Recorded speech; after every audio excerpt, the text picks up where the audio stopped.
আজকের ভিডিওটা সকাল থেকে শুরু করছি। নমস্কার আমার সকল দর্শক বন্ধুদের। আজকে রান্না হবে এঁচোড় মেটে, আর এদিকে অনেক রকম মাছ এনেছিল, বাটা মাছ, কাতলা মাছ, আর এটা মনে হয় পাকাল মাছ আর মাছের মাথা। তো আজকে কিছু মাছ রেখে দেবো আর কিছুটা করব।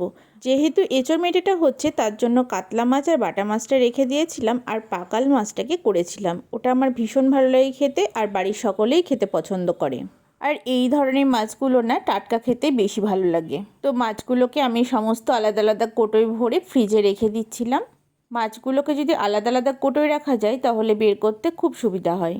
তবে ইদানিং আমাদের বাড়িতে না এঁচোড় মেটেটা খেতে সবাই ভীষণ পছন্দ করছে। বাবা দেখছি মাঝে মাঝে নিয়ে আসছে, তো আজকে অনেকটা মেটে পেয়েছিল আর ভীষণ ভালো ছিল সেটা। সাথে বেশ অনেকটা চর্বিও ছিল। আর এদিকে দেখুন ফ্রিজের ভেতরটা বরফে ভর্তি হয়ে গেছে। আজকে জলখাবারে ছিল ডালিয়া, তো আলু, বিনস, টমেটো, ক্যাপসিকাম, সয়াবিন সব কিছু দিয়েই বানিয়েছিলাম। বেশ ভালোই হয়েছিল খেতে। আর সাথে ছিল পাঁপড় ভাজা। আর এদিকে দেখুন এঁচোড় কেটে রাখা হয়েছে। এঁচোড়টা মামুনি কেটে দিয়েছে, তো বেশ ভালো ছিল এঁচোড়টা।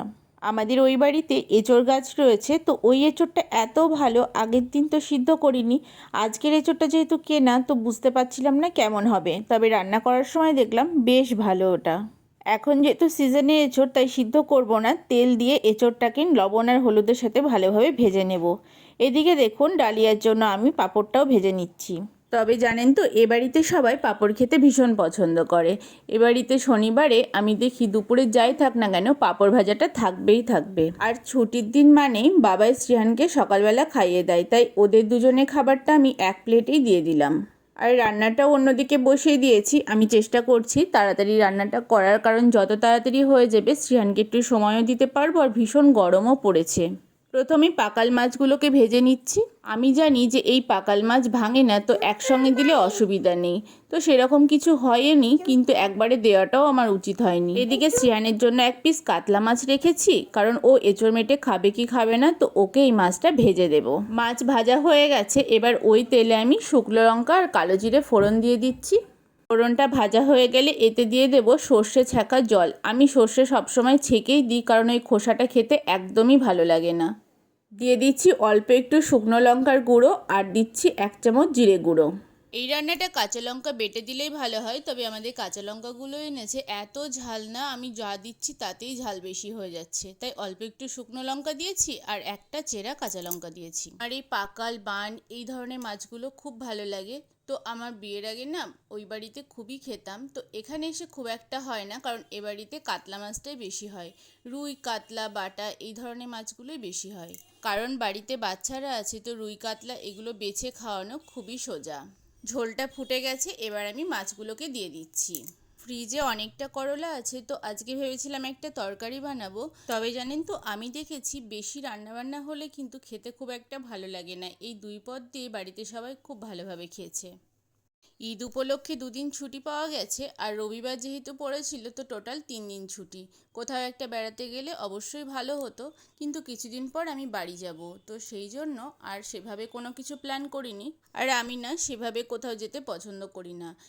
এ বাড়ি আর ও বাড়ি, আর মাঝে মাঝে একটু মায়াপুর যাওয়া হয় আর কি। বিয়ের পর প্রথমবার আমি দার্জিলিং গেছিলাম, মজা হয়েছিল, কিন্তু না কোথাও গিয়ে একটা একা একা লেগেছিল। তো গত বছর আমরা সবাই মিলে দীঘা গেছিলাম, তো বেশ ভালো লেগেছে। আমার মনে হয় বেড়াতে গেলে সবাই মিলে যাওয়াটাই ভালো। আর ও যায় ওর বন্ধুদের সাথে। আমার না একটা বান্ধবী আছে খুব কাছেরও, তো ওরা প্ল্যান করেছিল এবার কাশ্মীর যাবে, কিন্তু আমি না শ্রিয়ানকে নিয়ে সাহস পাইনি। আর ও বলল শ্রিয়ান একটু বড় না হওয়া পর্যন্ত সম্ভব না। তবে ইচ্ছে আছে আমরা একবার সবাই মিলে বেড়াতে যাব আর কি। আমার কথা বলতে বলতে এঁচোড়টাও হয়ে গেছে, আর এঁচোড়টা না পুরো মাংসের মতো খেতে লাগে জানেন তো। আর এইভাবে করলে আমার মনে হয় মাঝে মাঝে যখন মাছ খেতে ভালো লাগে না, এই ধরনের কিছু বানিয়ে নেওয়াই যায়। আর আজকে না হলুদ বাটা করেছিলাম। এ বাড়িতে না এই সময় মানে হলুদ ওঠে, তো তো এখন না হলুদ বাটা খাই সবাই। শরীরের জন্য ভীষণ ভালো। আর জানি খেতে ভালো লাগে না, তবে খাওয়া কিন্তু ভীষণ উপকার। আমি খেতে পারি না, আমি জল দিয়ে একটু গিলে খেয়ে নিই, আর এরা একটু লবণ আর তেল দিয়ে মাখিয়ে ভাতের প্রথমে খেয়ে নেয়। ফ্রিজে 2 দিনের দুধ ছিল, তো আমি একটু পায়েস বানিয়ে নিলাম, রাতে সবাই রুটির সাথে খাওয়া হবে। রিহানকে শান্ত রাখার জন্য ওকে ভেন্ডি সিদ্ধ দিয়ে বসিয়ে দিয়েছি, বলেছি মাখতে। প্যাকেটটা ডাস্টবিনে দেবে, হ্যাঁ? পরে পরে পরে দাও আমি দিয়ে দিচ্ছি। ঘুম থেকে ওঠার পর ওকে একটা চকোপার আর একটু দুধ দিয়েছিলাম খেতে।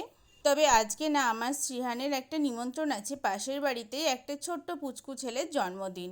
খুব কাছেই, মানে আমাদের দরজা থেকে বেরিয়েই সামনেই ফ্ল্যাটের এন্ট্রান্স, আর ওরা থাকে 3 তলাতে। তো আমি আর শ্রীহান 9টা নাগাদ গেছিলাম। আমরা যাবার পরেই কেক কাটিং হয়েছিল। আর বাচ্চাটা না ভীষণ মিশুকে। আমরা শীতকালে যখন ছাদে ঘোরাঘুরি করতাম তখন শ্রীহান আর মাহির সাথে ও কত গল্প করতো। আর সব সময় ও চোখ দুটো চাইতো ওদের কাছে আসতে, কিন্তু সম্ভব তো না একটা ছাদ থেকে আরেকটা ছাদ। আজকে তো সে এত ব্যস্ত জন্মদিনে, সে অতটা চিনতে পারেনি, তবে শ্রীহান চিনতে পেরেছে, আর সে কিন্তু ভাইকে দেখে খুব খুশি। সব থেকে মজার ব্যাপার হলো কেকটা কাটার আগেই সে খেয়ে নিচ্ছে। বাচ্চারা তো এরকমই হয়, তাই না? আর এটা ছিল ওর 2 বছরের জন্মদিন। আর এই যে এই পরীর মতো লাগছে পিঙ্ক জামা পরে, এটা হচ্ছে ওর বান্ধবী। আজকের ভিডিওটা এই পর্যন্তই। কেমন লাগলো অবশ্যই জানাবেন, আর যদি ভালো লাগে একটা লাইক করে দেবেন। আসছি নতুন ভিডিও নিয়ে।